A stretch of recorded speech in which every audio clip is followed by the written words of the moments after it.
You clicked on this video because you're in pain. But here's what you don't want to hear: you chose that pain. You didn't stumble into emotional dependency by accident. You didn't fall into attachment by mistake. You built it brick by brick, choice by choice, because somewhere in the depths of your unconscious, you believe you deserve to suffer for love. Carl Jung understood something that will shatter your comfortable illusions. Until you make the unconscious conscious, it will direct your life and you will call it fate. But you don't want consciousness. You want the familiar agony of clinging to someone who doesn't choose you with the same desperation. You choose them. Let me ask you something that will make you squirm. How many times have you had the opportunity to walk away from someone who treats you poorly, and instead you convinced yourself they just need more time? How many times have you ignored the voice in your head telling you this person is wrong for you, and instead you doubled down on trying to prove your worth? You are not a victim of attachment. You are its architect. Jung spoke of the shadow, that part of ourselves we refuse to acknowledge, the aspects of our personality we've banished to the unconscious. But here's the brutal truth: your attachment isn't coming from your light. It's coming from your shadow, and your shadow loves its chains. Your shadow whispers, "If I can just make them love me, I'll finally be worthy." Your shadow believes that suffering for love proves the depth of your devotion. Your shadow is addicted to the drama, because chaos feels more familiar than peace. But you don't want to see this. You want to believe you're a romantic, not a masochist. You want to believe you're loyal, not codependent. You want to believe you're loving, not desperately trying to heal your childhood wounds through someone else's validation.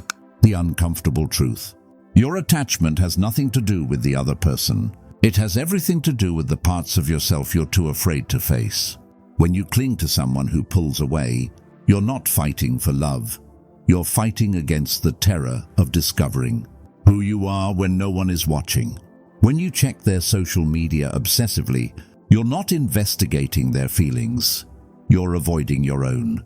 When you tolerate disrespect because you're afraid of being alone, you're not being patient, you're being a coward. Jung identified a phenomenon he called psychological projection, the unconscious transfer of our own qualities onto others. But let's go deeper. Your emotional attachment isn't love, it's vampirism. You're using another person's energy to avoid generating your own. Think about it. When they're happy, you feel alive. When they withdraw, you feel dead. When they give you attention, you feel worthy. When they ignore you, you feel worthless. You've made another human being responsible for your emotional regulation. And then you have the audacity to call it love. But here's where it gets sinister. You're not just dependent on their energy, you're dependent on their inconsistency. If they loved you consistently, you'd get bored. If they were always available, you'd lose interest. You need the push and pull because your nervous system is addicted to the biochemical cocktail of anxiety and relief. You don't want someone who chooses you easily. You want someone who makes you work for their affection because deep down, you believe love should be earned through suffering. This isn't romance, it's psychological self-harm. And here's the part that will make you angry. The people you're most attached to can sense this.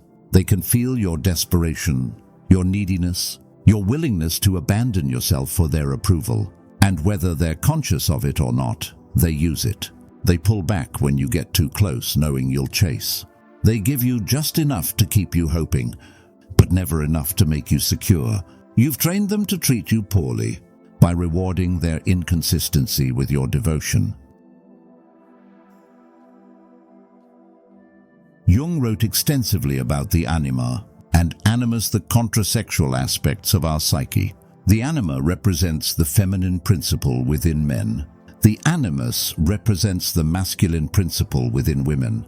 But when these internal energies are unintegrated, we project them onto others, creating the perfect storm of attachment. If you're a man who hasn't integrated his anima, you'll look for a woman to carry your emotional world. You'll expect her to be your muse, your therapist, your mother, and your lover all at once.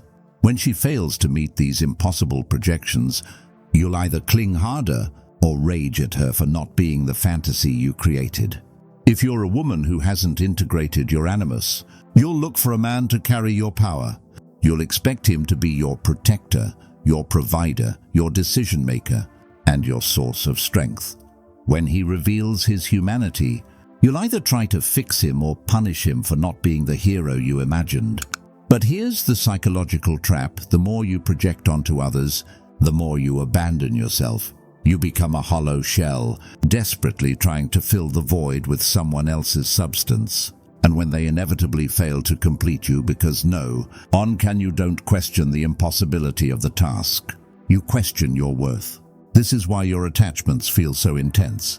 You're not just losing a person, you're losing the parts of yourself you gave them to carry. You're not just facing their absence, you're facing the absence of yourself. Here's where you'll want to close this video and find something more comfortable to watch. You're not attached because you love deeply. You're attached because you're addicted to being the victim in your own story. Victim consciousness is seductive because it absolves you of responsibility. If you're the one being abandoned, ignored, or mistreated, then you don't have to examine your own patterns. If you're the one suffering for love, then you're the noble one, the pure one, the one who loves more. But Jung warned us, the most terrifying thing is to accept oneself completely. And accepting yourself completely means accepting that you've chosen partners who can't love you the way you want to be loved. It means accepting that you've stayed in situations that hurt you, because leaving would require you to face yourself. It means accepting that your attachment isn't evidence of your capacity for love, it's evidence of your incapacity for self-love. You say you can't let go because you love them too much. The truth? You can't let go because you hate yourself too much. You'd rather suffer with someone than be alone with yourself because you've never learned to be your own companion. Every time you choose to stay in a relationship that diminishes you, you're choosing to betray yourself. Every time you accept crumbs of affection when you deserve the whole meal, you're teaching your unconscious that you're not worth more. Every time you twist yourself into knots trying to be what someone else wants, you're committing a form of psychological suicide. And the most brutal part? You've convinced yourself this is love. You've convinced yourself that suffering is the price of caring. You've convinced yourself that if it doesn't hurt, it doesn't matter. Jung's concept of individuation, the process of integrating the conscious and unconscious parts of the psyche to achieve psychological wholeness, is your only way out of this maze. But individuation isn't comfortable, it's not pretty, it's not Instagram-worthy. Individuation means facing the parts of yourself you've spent years avoiding. It means acknowledging that your need for external validation is actually contempt for your own opinion. It means recognizing that your fear of abandonment is really fear of your own company. It means admitting that you've been using love as a drug to numb the pain of not knowing who you are. The individuation process will strip away your comfortable illusions. You'll have to confront the fact that you've been living in reaction to childhood wounds instead of responding from adult wisdom. You'll have to admit that many of your relationships have been attempts to recreate and resolve old trauma rather than create new love. But here's what happens when you stop running from yourself. You stop needing others to complete you. You stop looking for someone to save you because you've learned to save yourself. You stop attracting people who mirror your wounds because you've healed them. This doesn't mean you become cold or detached. It means you become selectively attached. You choose people who add to your wholeness rather than people who promise to fill your emptiness. You love from abundance rather than scarcity. You relate from choice rather than compulsion. Jung was fascinated by alchemy not as a literal practice of turning lead into gold, but as a metaphor for psychological transformation. Your attachment is the lead-heavy, dense, toxic. Your freedom is the gold pure, valuable, refined. But the alchemical process isn't gentle. It involves dissolution, separation, and purification. In psychological terms, This means dissolving your identification with your attachments, separating your identity from your relationships, and purifying your motivations for connection. The dissolution phase is brutal. This is where you stop pretending that your attachment is noble and start seeing it for what it is, a desperate attempt to avoid the void within yourself. You'll feel like you're losing your mind because your mind has been organized around avoiding this truth. The separation phase is terrifying. This is where you start to distinguish between your authentic self and the persona you've created to be lovable. You'll discover parts of yourself that you've suppressed to maintain your relationships. You'll realize how much of your personality has been a performance. The purification phase is lonely.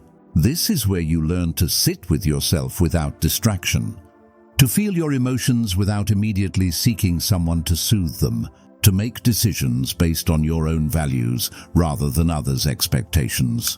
But if you survive this process, and many don't because they choose the familiar prison over the unknown freedom, you emerge transformed.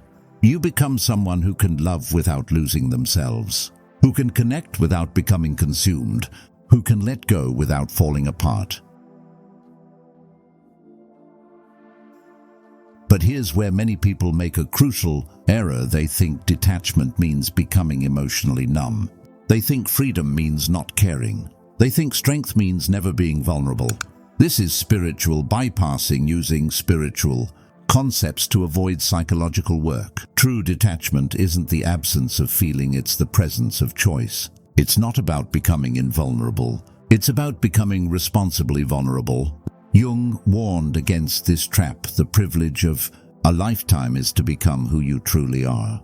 Becoming who you truly are includes your capacity for deep connection.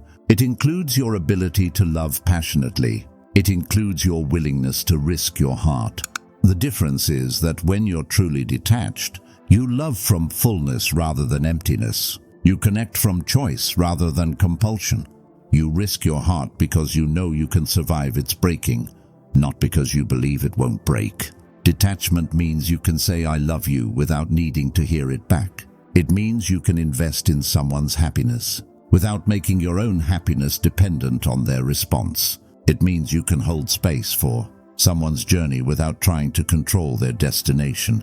This is the paradox of emotional freedom.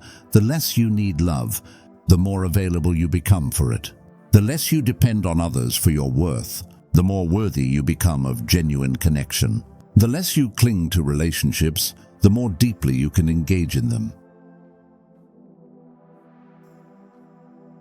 So here we are, at the end of our journey through the labyrinth of your attachments. You've seen the uncomfortable truths. You've faced the psychological mechanisms that keep you trapped.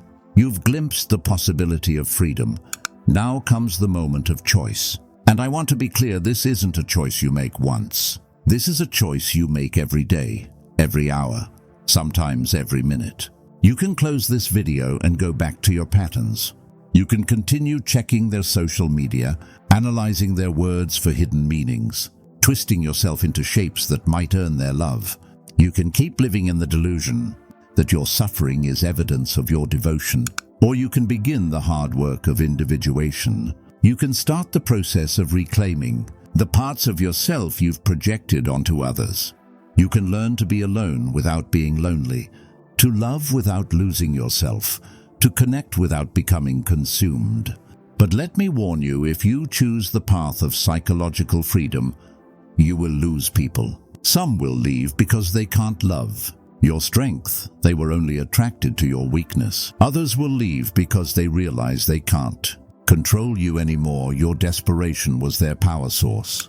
And you know what? Let them go. Anyone who can only love you when you're small, desperate, and dependent doesn't love you at all. They love having power over you. They love being needed more than they love you as a person. Stop waiting for someone else to choose you. Choose yourself. Stop waiting for someone else to love you. Love yourself. Stop waiting for someone else to complete you. You are already complete. The only person you need to emotionally attach to is you. Everyone else is just a beautiful bonus. Now, what are you going to do with this truth?